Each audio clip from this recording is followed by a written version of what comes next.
Émilie, tu devrais rentrer. Ta mère s'inquiète. Et puis l'orage approche. J'ai pas envie que tu te fasses tremper. Allez, monte.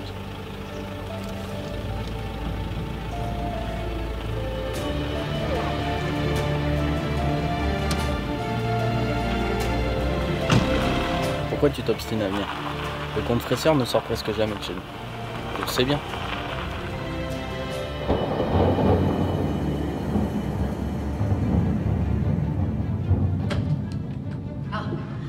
Merci Henri de me l'avoir ramené si vite. Je l'ai retrouvé au château. Mais ça ne m'étonne pas, elle est toujours au château, toujours au château. Il n'y en a que pour ce château. Le corps de la randonneuse, porté disparu dans les monts de Blond depuis maintenant 3 semaines, a été retrouvé. Il aurait été sévèrement détérioré par des bêtes sauvages, ce qui pourrait être la cause du décès.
Ton cours de violon a été avancé d'1 heure.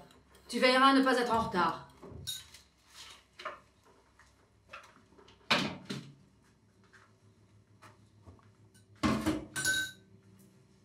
Et pour l'amour du ciel, arrête d'aller à ce château. Il est sinistre et ne m'inspire rien de bon.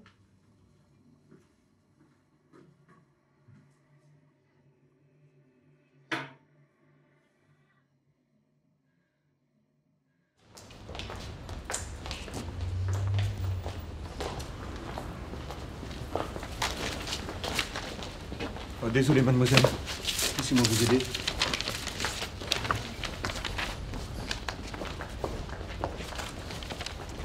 Vous êtes passionné par les contes, est-ce que je vois? Oui. Vraiment? Oui. Qu'est-ce qui vous attire dans les contes? Les légendes, les princesses, les grands châteaux. Vous aimez les châteaux? Oui. Ça vous dirait d'en visiter, hein?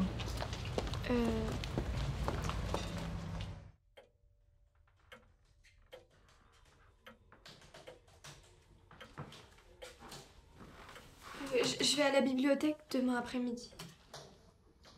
Avec qui? Sandra?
êtes sûr que c'est une bonne idée? Enfin, je veux dire... Et si le comte-fraisseur nous voyait? Il nous verra forcément, Émilie. Réfléchissez. Qui d'autre que lui pourrait avoir ça?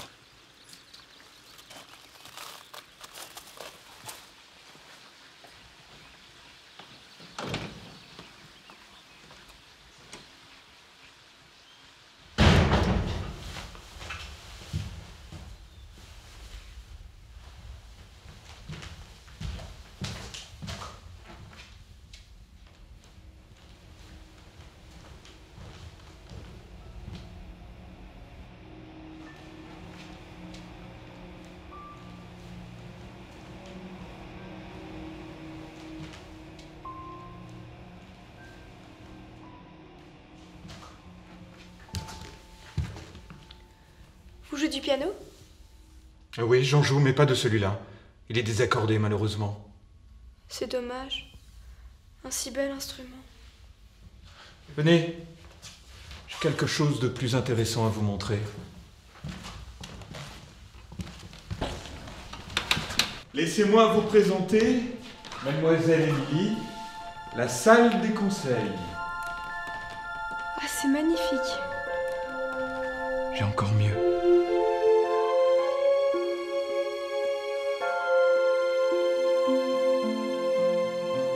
Le grand salon, la pièce la plus décorée de tout le château, ma préférée.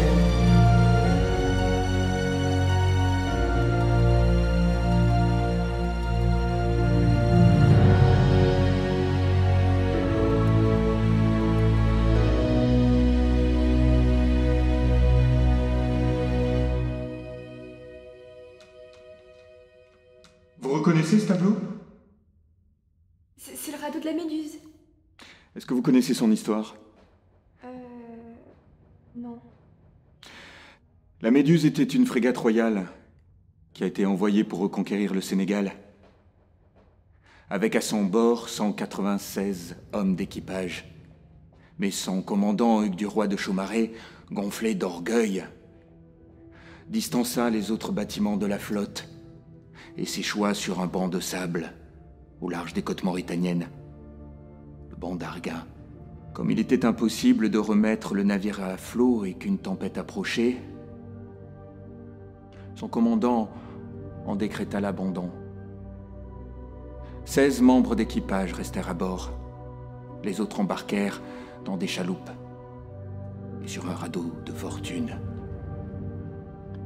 Après plusieurs jours en mer, le radeau fut séparé des chaloupes et partit à la dérive.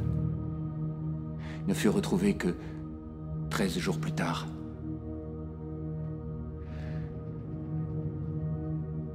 Des 140 hommes présents à bord lors de son départ n'en survécurent que 15. On découvrit alors qu'après avoir rongé leur cordage, l'équipage s'était laissé tenter par la forme de survie la plus primitive.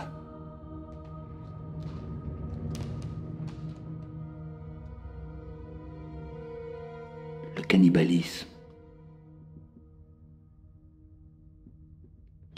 Quelle horreur. Ils ont d'abord rongé leur ceinture, puis les cordages de leur embarcation, et enfin, ont dévoré les cadavres de leurs camarades. Cette histoire me fascine. Jusqu'où nous-mêmes serions-nous prêts à nous laisser mourir pour ne pas recourir à cet acte? Je crois que L'océan, la peur,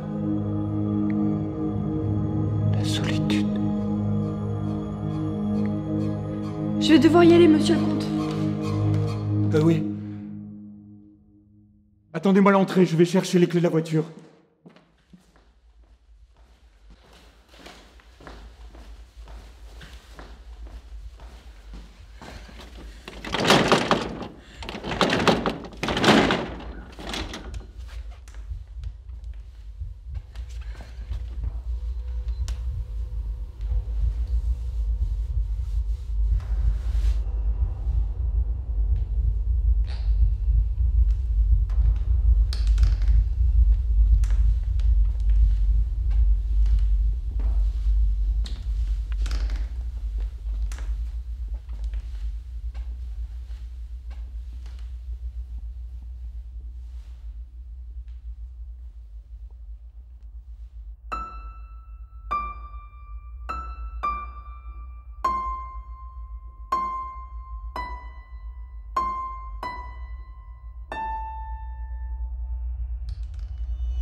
tous les deux des naufragés, Émilie.